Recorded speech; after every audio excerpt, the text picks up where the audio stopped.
Hi everyone, my name is Maddie Nesemann and I go to UW-Madison and I will be a junior this year. And I'm actually leaving September 3rd to go study abroad in Nagoya, Japan for 9 months, so I decided to blog about my adventures there. The reason why I'm vlogging is because I have to for a scholarship, but I actually want to because I feel that other people would like to know about Japanese culture, things you should and shouldn't do there, food you should eat, places you should see, and also just like general guideline for other people who are going to study abroad in foreign countries for an extended period of time.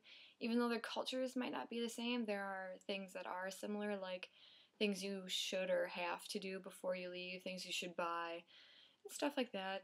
So I put my pre-departure process into steps. It might be different than other people's and I might have left some out, but this is like the general what everyone's gonna have to go through or gonna have to buy or do before they leave. But the most important step is step one, and step one is get accepted! Now, the reason why I say get accepted is because you might have been accepted into the study abroad program at your university, but you might not have been accepted to the university in the foreign country you're studying in.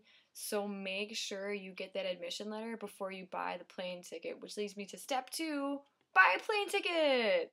When buying your plane ticket, one thing to know is that your return flight has to be 330 days from the day you purchased your plane ticket.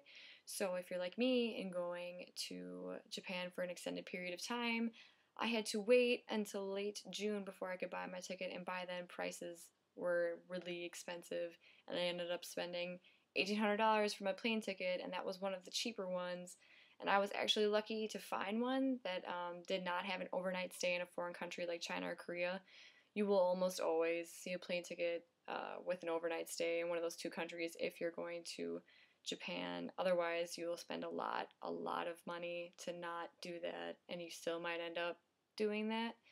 If for some odd reason you decided you did not want to take a plane there and you were to Google Map how to get to Japan from the United States, it would tell you to drive to California and then kayak across the Pacific Ocean.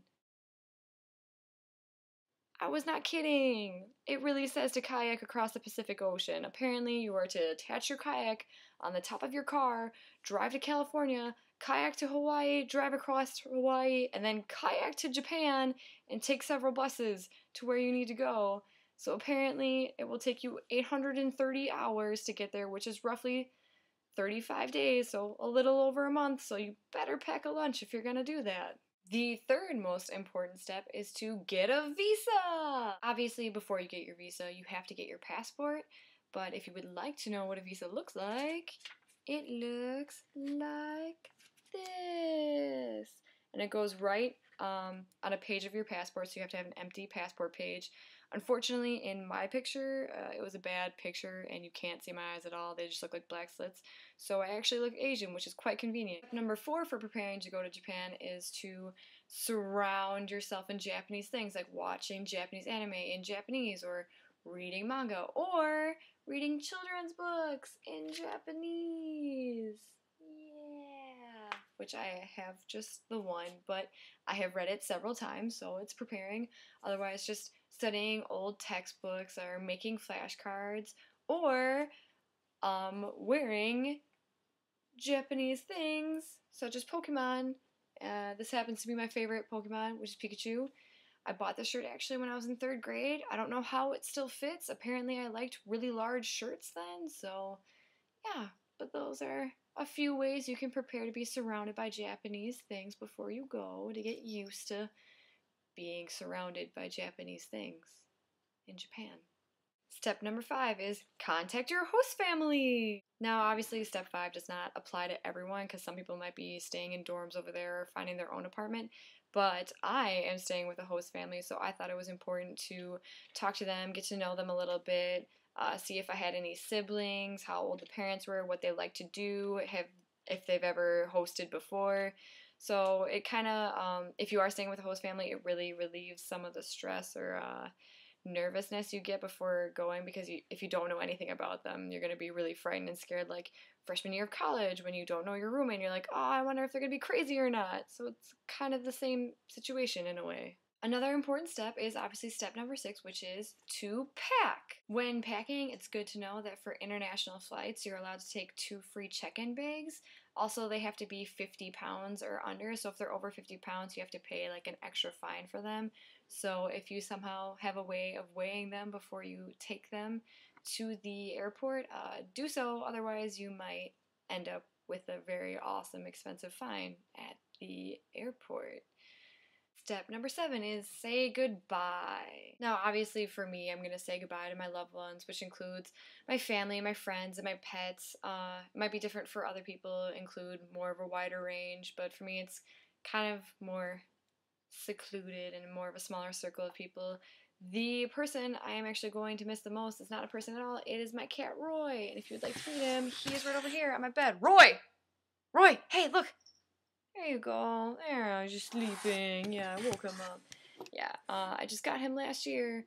So, unfortunately, what's going to happen is I had him for a year, and now I'm about to leave him roughly for a year with my mom and my dad. And when I get back, he either won't remember me or he'll hate me. So, either way, I will be unhappy and sad. Last but not least is step number 8, which is almost as important as step number 1, and that is to get to the airport on time so you make it for your flight.